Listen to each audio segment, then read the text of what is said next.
Well, to talk more about this, we can welcome Ahmed Benchemsi to the program. He's the Advocacy and Communications Director for the Middle East and North Africa for Human Rights Watch. Thank you very much for being with us on France 24.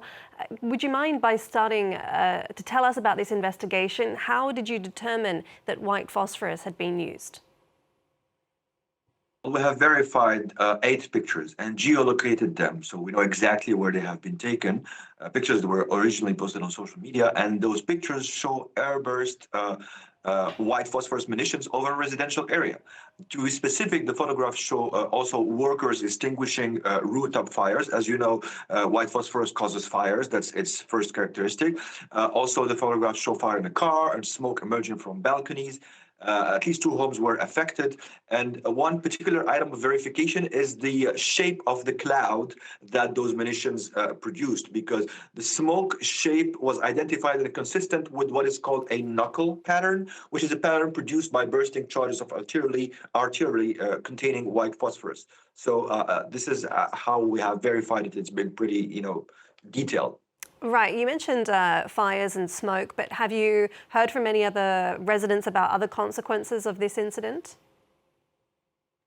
Well, I mean, we know the consequences of white phosphorus. It is a chemical substance that is extremely dangerous. Originally, it is meant to, be used for military purposes, for obscuring, for marking, for signaling, or even attacking military personnel and material. But when when it explodes over civilian areas, it can be in contact with civilians, and it is deadly. This is a chemical substance that ignites when exposed to oxygens. To oxygen, and it can burn people not only thermally but also chemically down to the bone, because the reason is because it's highly soluble in fat and therefore in human tissue. White phosphorus fragments can worsen wounds even after treatment. They can also enter the bloodstream and cause organ failure, multiple organ failures.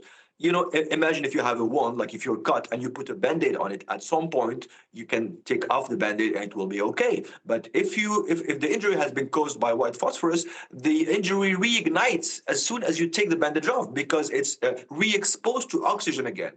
Even burns that appeared to be relatively minor can be fatal. It's absolutely awful. Survivors, sometimes they suffer from extensive permanent scarring for life. This is why it's so terrible, and it is absolutely forbidden to fire it over populated areas. Certainly gruesome consequences that you mentioned. And in your press release, you say that the Israeli military asked for the evacuation of civilians from that area. What exactly was done? Not enough? Or legally speaking, could the Israeli military use this at all? The Israeli military cannot use this overpopulated area. That is clear, because when you use it over a populated area, it's unlawfully indiscriminate, and that is against the basic cornerstone of the laws of war, which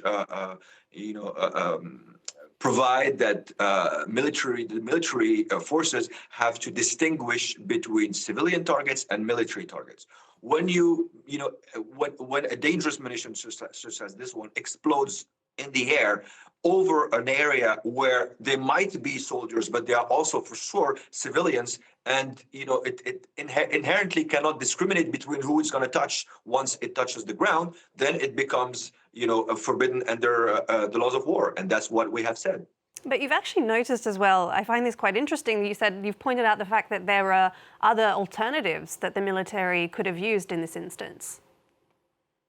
Indeed, they are readily available and non-lethal alternatives, at least to use white phosphorus as an obscurant, because that is said to be the original, military purpose of it. Well, that includes some material produced by Israeli companies, which the Israeli army has used in the past as an obscurant for its forces. And these alternatives have the same effect, same obscurant effect than white phosphorus, and dramatically reduce the harm to civilians. So I don't know why they're not using it. And we saw in that report earlier, this isn't the first time that Israel's been accused of using white phosphorus over areas in southern Lebanon. Can you tell us more about that? That's right. Multiple organizations have, documented the use of white phosphorus. The gentleman in your report mentioned 250 instances, if I'm not mistaken. We in Human Rights Watch have documented the use of white phosphorus times and again in the southern Lebanon border, in villages in the southern Lebanon border, but also in Gaza between 2023 and 2024. So it is, unfortunately, a recurrent pattern. So if it's so dangerous, this substance, should there not be more regulation or laws to prohibit its use, more specifically, not just to say, oh, it can't be used in civilian areas? What's going to stop this incident from happening again? Well, you're right. I mean, Israel must prohibit clearly the use of airburst, artillery-delivered white phosphorus in populated areas because there's a grave risk for of indiscriminate attacks, which is against the laws of war. But not just Israel.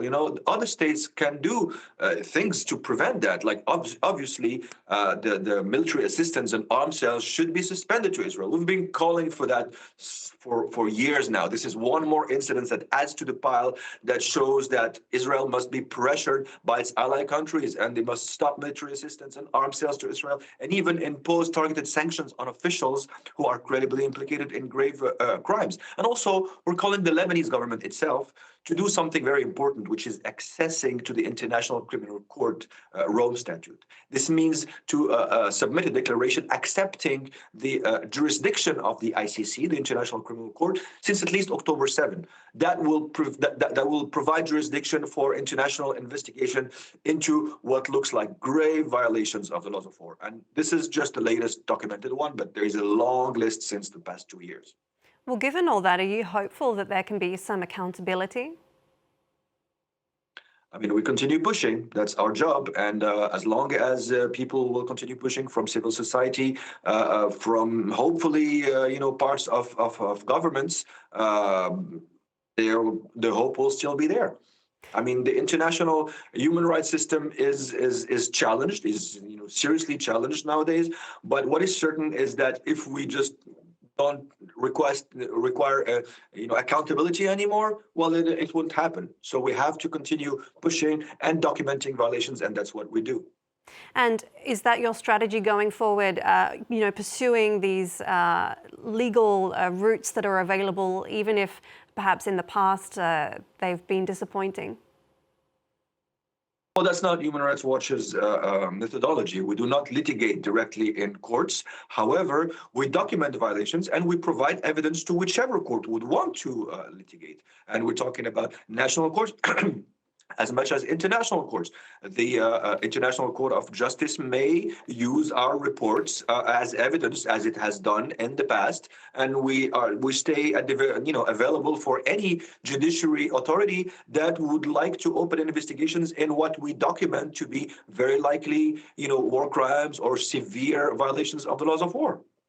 All right, Ahmed Benchemsi from Human Rights Watch, thank you very much for your time today on France 24.